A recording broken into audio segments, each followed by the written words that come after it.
The first thing most of us do when we set out to learn Lenormand is to understand the card meanings. This normally means that we try to memorize the cards. But I want to tell you why you don't need to memorize the card meanings and what you can do instead to learn them easily and with confidence.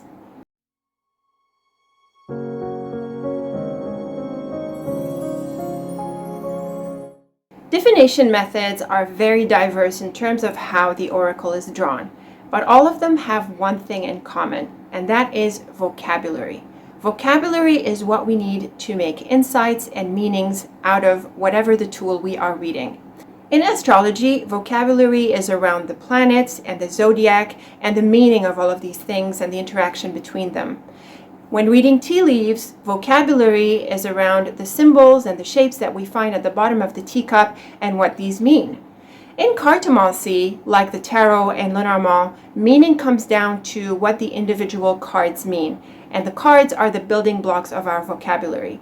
In Lenormand, there is an added level of what the cards mean when they come together in combinations.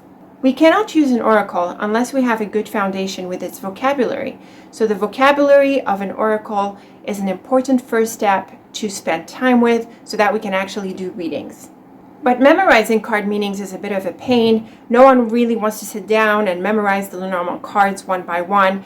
And not only that, but just memorizing the cards can actually be pretty limiting. So I want to tell you about why it's not really worth your time to sit down and memorize card meanings. And after that, I want to tell you what you can do to learn them in an effective way.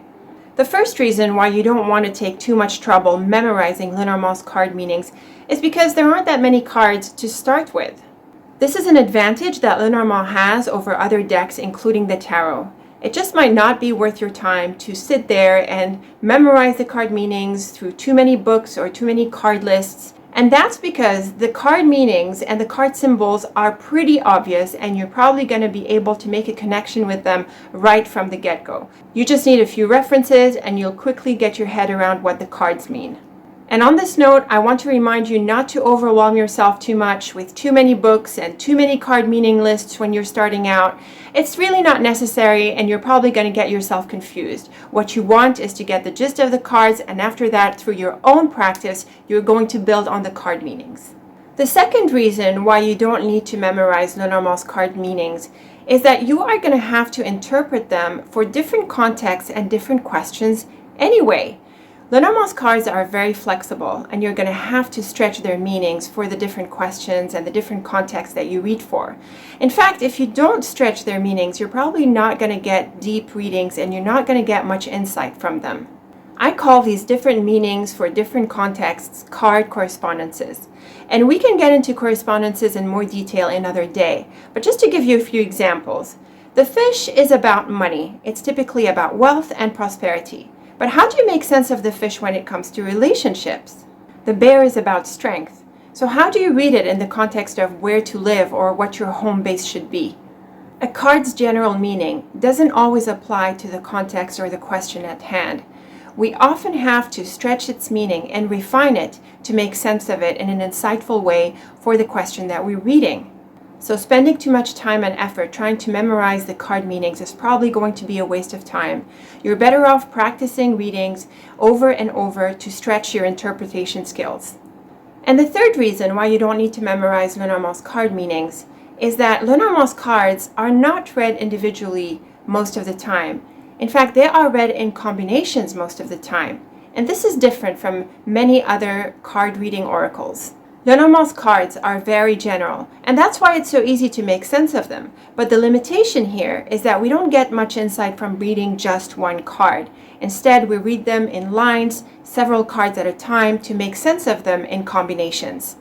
So if you're going to spend your time on anything, it would probably be worth your time to spend more time on card combinations than on individual card meanings. So if you're going to spend time on anything, it would be card combinations. But again, we have to read the cards in the context of the question or the context that we're reading for. And it just doesn't make sense to memorize 600 plus card combinations. Again, the key to Lenormand is to be able to read the cards in any context for any question. And that's why so many of us get hooked to Lenormand, because our interpretation skills just go up to a whole new level. So now that I've given you a few reasons why memorizing the card meanings is probably a waste of your time, let me give you a few tips so that you learn the cards in an effective way. But before I do, I just have a quick question for you. Tell me how you've been going about learning Lenormand's cards. What were your struggles? And if you're starting out, what do you think you're going to do to learn Lenormand's cards? So what's the best way to learn the cards? First, take each card and jot down some keywords that you associate with each of these cards. You can take out a pen and paper. You don't really need to look at too many books at this point. Just take out the cards and write down the keywords that you associate with them. And I want to tell you not to underestimate these keywords that you come up with just because you are starting out. Often, this first impression is going to unlock your intuition. So honor these keywords and hang on to them. Now, I'm not saying you don't go back to them and improve on them later on or expand on them, but I want you to start to connect with the cards and resonate with what they mean to you. The second suggestion that I have for you is to identify those cards that you don't really understand, that you don't really resonate with, and take them aside. These are cards you want to spend a bit more time on. So you want to take each one in turn and research it more. At this point, you can pull out a few more references to get more deeply into the card. Chances are you won't have a resonance with these cards in the way that you do with the other cards that you understand almost immediately.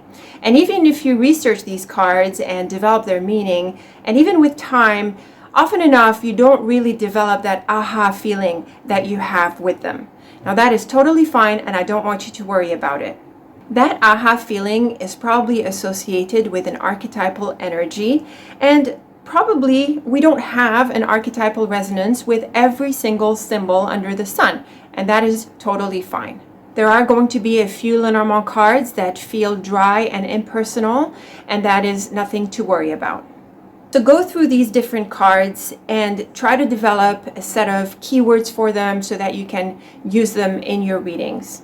Like I mentioned in a previous video, for me it was the lily and the tower that didn't really have much meaning, and also the bear. I sort of had to go through it a bit more deeply before I could connect with it, and also the cross was a bit tricky, so I've had to spend a bit more time on these cards and develop them in a way that could make sense to me in the readings.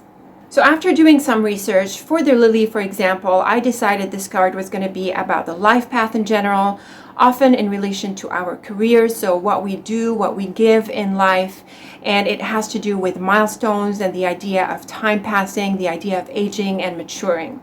And with the tower, I've decided that this was going to be mainly about time and a bit of a mysterious guidance here, as well as the past and possibly the future over the long term. So as you can see, these are a little bit dry, they're a bit technical in terms of the keywords that I've associated with them.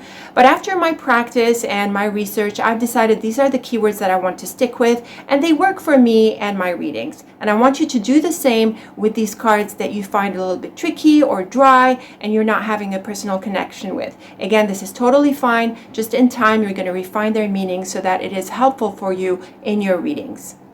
But remember to remain flexible. You're going to have to be flexible because you're going to need to interpret the cards for a number of different contexts and questions. And so this leads me to my last tip. The best way to learn the cards is to do readings. You want to go ahead and ask a whole bunch of questions and just do one reading after the other so that you can flex your interpretation skills and interpret the cards for all of these different questions and contexts. There isn't a complete list of the card meanings for all the different contexts and all the different questions you're going to come across, and much less for the meaning of the different card combinations across all of these contexts. And this is not just true for Lenormand, it is true for any divination practice. And in fact, you do not want such a list. What you do want is to train your interpretation skills so that you can read spontaneously in a way that makes sense and is insightful for the question at hand. And the best way to do this is to just do readings.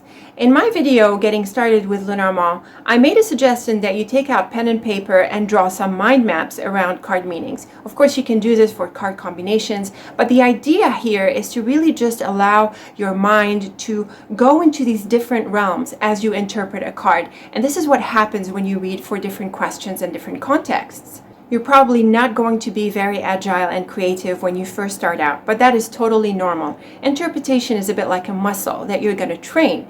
So just do these readings and keep on practicing, and in time you are going to be a spontaneous reading who is able to deliver wonderful insights out of her cards. So now that you have my thoughts for why I don't think you should sit down and memorize the cards, take out your deck and start doing readings. Interpret 1, 2, and 3 cards for all the different questions that you're going to ask. And tell me what it is you are doing to learn the cards. If you want to get started with Lenormand, then download my free Lenormand starter guide or other free resources that you'll find on my website. And do check out the pro guides and the master courses if you are ready to take your practice to the next level. If you like this video, hit the like button and be sure to subscribe and hit the notification bell and share it with your Lenormand friends. Thank you so much for watching, and I'll see you in the next video.